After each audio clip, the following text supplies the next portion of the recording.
जय माता दी मित्रों, हमारे YouTube चैनल में आपका हार्दिक स्वागत है। आज मैं आपको बताऊंगा कि अगर आपने कोई भी मंत्र सिद्ध कर रखा है, मान लीजिए आपने नवारण मंत्र को सिद्ध कर रखा है या फिर पंचाक्षरी मंत्र को सिद्ध कर रखा है या फिर कोई भी शाबर मंत्र अगर आपने सिद्ध कर रखा है, लेकिन आपको ये जानकारी नहीं है कि हम इस मंत्र का प्रयोग कैसे करें, हम इस मंत्र की शक्ति को चलाएं कैसे। तो आज मैं इसी के ऊपर आपको जानकारी दूंगा कि किस प्रकार से आप मंत्र को चला सकते हैं। तो चलिए शुरू करते हैं। सबसे पहले मैं आपको ये बता दूं कि अगर आपने कोई भी मंत्र सिद्ध कर रखा है और उस मंत्र का आप प्रयोग करना चाहते हैं, तो अगर आपका कोई भी कार्य है, मान लीजिए आपका धन प्राप्ति का कार्य है, आपको धन की इच्छा है और आप चाहते हो कि मुझे कहीं से थोड़ा बहुत धन मिल जाए जिससे मेरा कार्य पूरा हो जाए, मेरा कार्य संपन्न हो जाए, मेरे काम में कोई अड़चन ना आए।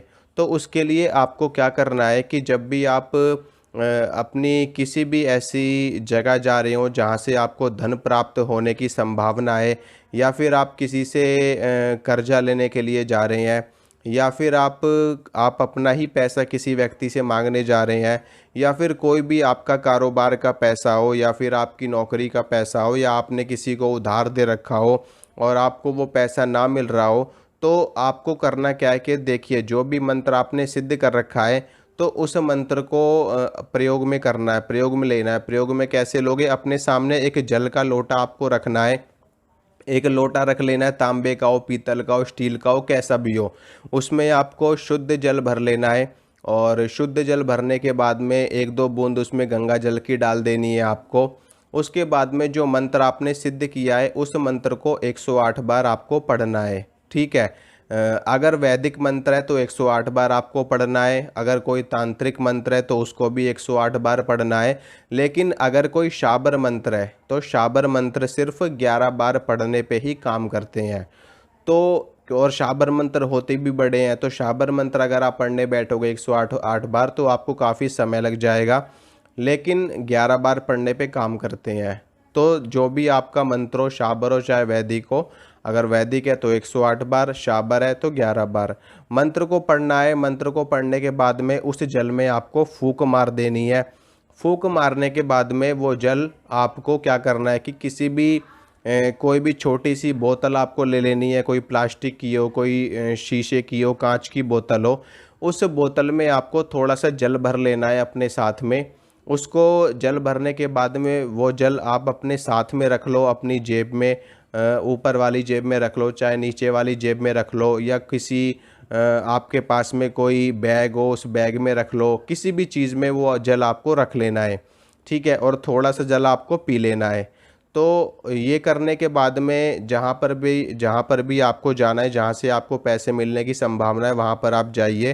तो वहाँ पे निश्चित रूप से आपका कार्य सिद्ध होगा, आपको धन की प्राप्ति होगी। अब दूसरी बात करते हैं कि अगर सामने वाले व्यक्ति को नज़र लगी हुई हो, आपके सामने कोई व्यक्ति आया, आपके पास कोई व्यक्ति आया है, उसकी नज़र उतारनी हो, उसको झाड़ा लगाना हो, तो आपको क्या करना है कि मंत्र को पढ़ना है आपको। ठीक है। मंत्र को पढ़ते रहना है अपने मन ही मन में, या फिर आप उपांशु रूप से मंत्र को पढ़ते रहना। जैसे कि मान लीजिए नमः शिवाय है तो नमः शिवाय, नमः शिवाय, नमः शिवाय, इस तरीके से आपको मतलब बोलना है, आवाज़ ना निकले मुंह से मंत्र की। बस मंत्र को उपांशु रूप से आपको बोलते रहना है। और सामने जो भी व्यक्ति है उसमें आपको 3 बार फूंक मारनी है। तो उस व्यक्ति पे जो भी नज़र वगैरह लगी होगी, टोना टोटका जो भी लगा होगा, वो उसको असर करेगा, मंत्र की शक्ति चल जाएगी, मंत्र अपने आप कार्य कर देगा आगे का और उस व्यक्ति की नज़र उतर जाएगी। इसी प्रकार से अगर आपको कोई भभूति है या फिर कोई भस्म है, उसको अभिमंत्रित करना हो तो उसको भी आपको ऐसे ही करना है। अपने सामने किसी भी पेपर में, किसी भी पात्र में आपको भभूत ले लेनी है और मंत्र को पढ़ना है 11 बार या 21 बार। वो भभूत भी अभिमंत्रित हो जाएगी, चाहे शाबर मंत्र हो, चाहे वैदिक मंत्र हो, चाहे तांत्रिक मंत्र हो। 11 बार 21 बार पढ़ लो और उस भभूत में फूंक मार दो, वो भभूत भी जागृत हो जाएगी, अभिमंत्रित हो जाएगी। अब इसमें अगर किसी भी व्यक्ति के शरीर में दर्द है और उसको झाड़ा लगाना है आपको, तो भी मंत्र को 11 बार पढ़ना है और उस व्यक्ति को 3 बार फूंक मारनी है। तो उस व्यक्ति के शरीर का दर्द खत्म हो जाएगा, चाहे हाथ में हो, पैर में हो, सिर में हो, कहीं पे भी हो। ठीक है।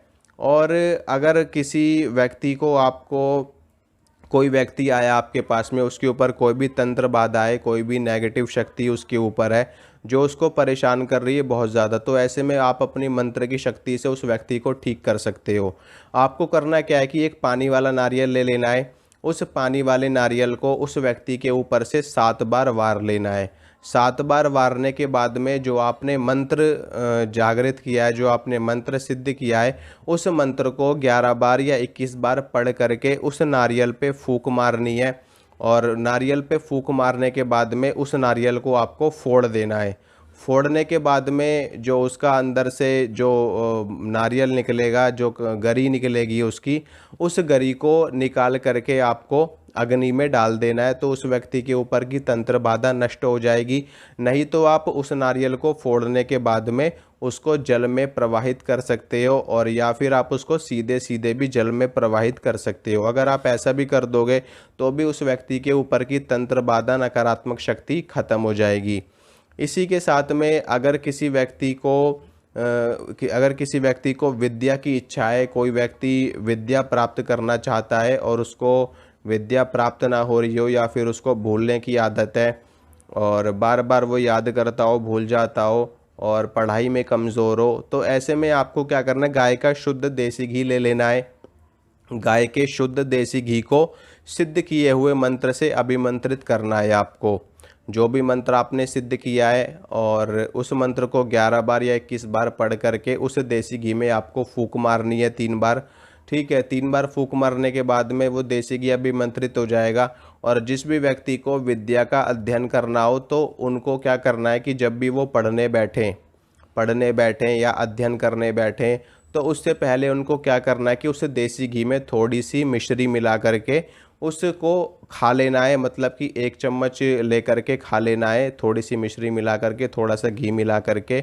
और उसके बाद में जब वो व्यक्ति या वो बच्चा या वो जो भी हो, वो अगर अध्ययन करने बैठेंगे विद्या का, तो उनको याद भी होगा, उन्होंने जो भी पढ़ा है वो हमेशा याद भी रहेगा उनको, और उनको सफलता भी मिलेगी। उनकी बुद्धि भी तीक्ष्ण होगी, बुद्धि भी तीव्र होगी, और वो उनको सब कुछ आसानी से याद रहेगा। तो ये होते हैं कुछ प्रयोग मंत्र को इस्तेमाल करने के जो मैंने आपको बताए हैं। इसी प्रकार से आप कई तरह के कार्य कर सकते हैं मंत्र से। ठीक है। तो मंत्र को इसी प्रकार से चलाया जाता है, और मंत्र की शक्ति इसी प्रकार से चलती है। और कई बार तो मंत्र की शक्ति संकल्प मात्र से भी चलती है। मान लीजिए आपके मन में कोई कार्य आया कि यह कार्य होना चाहिए, तो आपने मन में उस कार्य को सोचा और मंत्र को पढ़ दिया, तो इतना करने से भी आपका मंत्र चल जाता है और वो कार्य सिद्ध हो जाता है, सफल हो जाता है। तो ये जितने भी मैंने आपको प्रयोग बताए हैं, सभी प्रयोग सफल होते हैं, सिद्ध होते हैं, लेकिन इसके लिए आपका मंत्र सिद्ध होना चाहिए। अगर आपका मंत्र सिद्ध होगा तो ये सारे कार्य सफल होंगे और सिद्ध होंगे। अगर मंत्र आपने सिद्ध नहीं कर रखा और बिना सिद्ध किए ही आप मंत्र का प्रयोग कर रहे हो, तो ये सभी कार्य नहीं हो पाएंगे। इसलिए सबसे पहले आप मंत्र को सिद्ध करिए, अपने गुरु से मंत्र को लीजिए, मंत्र को सिद्ध करिए, और उसके बाद में इन सभी प्रयोगों को आप कर सकते हैं। तो वीडियो को लाइक करना, वीडियो को शेयर करना और चैनल को सब्सक्राइब करना। मिलूँगा आपसे अगली वीडियो में। जय माता दी।